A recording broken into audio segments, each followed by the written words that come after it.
I'd now like to help us move into the storytelling portion of tonight's meeting. The intention of this segment is to highlight stories from along the Willamette River and within the area surrounding the Portland Harbor. The stories shared during this segment don't represent the views or opinions of EPA or DEQ as co-conveners of this collaborative group. Rather, these stories are born of the community and represent the varying experiences that community members have with the river and the surrounding lands.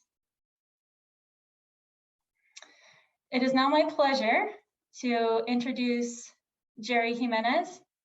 Jeri is a member of the Klamath, Modoc, and Yahuskin tribes and board chair of the Portland Harbor Community Coalition. I believe Jeri is online with us this evening and has generously offered to share her story. So without further ado, Jeri, if you're ready, I'd love to turn it over to you. Hello, everybody. Hope you're all having a great evening. My name's Jeri Jimenez, and I was raised mostly down in Salem. I'm a native Oregonian, and my ancestors have lived here for thousands of years, but that's in Southern Oregon. But one of the first things I want to say is that everything's connected. So the water is connected, not just to the other water, but to the land and the air. And we can't separate that from each other. We as human beings are connected to everything else in the land. Back in the 90s, I was working as a community organizer, and I used to do some work for Multnomah County and the state of Oregon, taking fish consumption notices down to people by the river. And that was a long time ago. Throughout these years, we've watched fish consumption become less and less and less to be healthy for the community. I used to swim in the Willamette River, both down in Salem and up here in Portland. My kids have, and it's just basically a tradition that my family's had with fishing and swimming and boating and camping and being out on the land. And we find it to be energizing and refreshing, and there's a spiritual connection with water for many, many people. Water is life.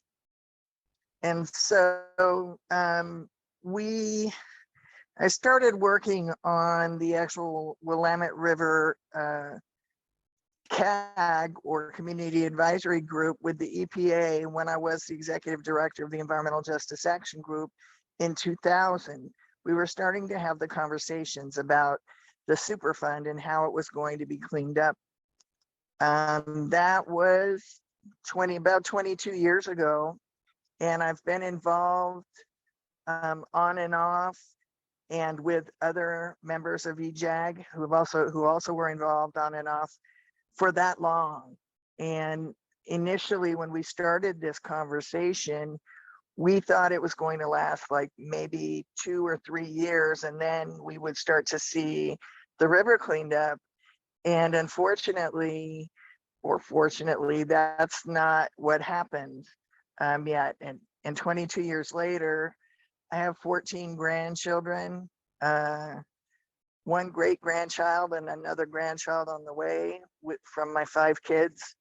And we all enjoy the river, being around water, fishing, doing the things we've done our whole lives and our ancestors' lives.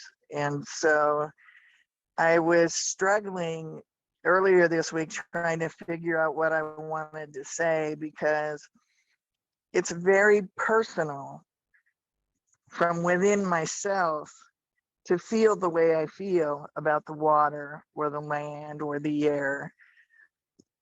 I want to believe that everybody believes that, and I want to believe that everyone's actions follow that path, that we all want the cleanest air, that we all want the cleanest water, that we all want to see things cleaned up. While I was participating in the project years ago, I was on a boat ride up the river with a lot of other folks who were also engaged in this process. And one of the people who was speaking said, imagine someday you're going to bring your children on one of these trips, and we're going to describe, oh, there were these things in the water. They used to swim around in there and people could catch them and eat them, but that's what used to happen. And for some reason, I can't get that visual out of my mind. Would I ever tell my grandchildren or my children, oh, those things in the water, we didn't do enough and now they're extinct? Oh, those things that we always had in celebrations, the salmon and the lamprey, all of those things are gone now. And I can't, after putting 20 years or more into this, I can't imagine that we can't do more. That's my personal opinion. Like I said, it's very personal to me. And so I've been working on this issue and other issues in the city of Portland for many, many years, and support the Portland Harbor Community Coalition. And as she said, I'm the chair currently. I'm passionate. I'm passionate about people living near the water. I'm passionate about people not dying from pollution, not dying from water pollution or air pollution. My concern, I know some people say they're separate, not in my worldview, but my biggest concern is that while cleaning up the river and building a new interstate bridge replacement, that all of this diesel is going to be going into the community, and they're going to have to breathe it in along with the trains that go along down there. It's going to be like a triple dose of toxic air. And I think we really need to consider that and the inconvenience that both of these issues may cause. A lot of inconvenience if the bridge is closed for 10 years, that everyone's rushing over to I-205. And so we're creating a whole nother issue in another community, as well as having people who already have more than their fair share of the toxic body burden, who live in St. John's and North Portland, that we want to have the cleanest thing we possibly can. Many times then when people will revert back to saying, oh, well, you're going to have to pay for it. Well, as far as I know, taxpayers have been paying for everything for a really long time. So it kind of seems like a unnecessary threat. But we need to actually take care of each other and take care of our community, and never imagine. I have grandkids now and they know what fish is. It's not something that's gone yet. We need to focus on things that are healthy and doing the right thing to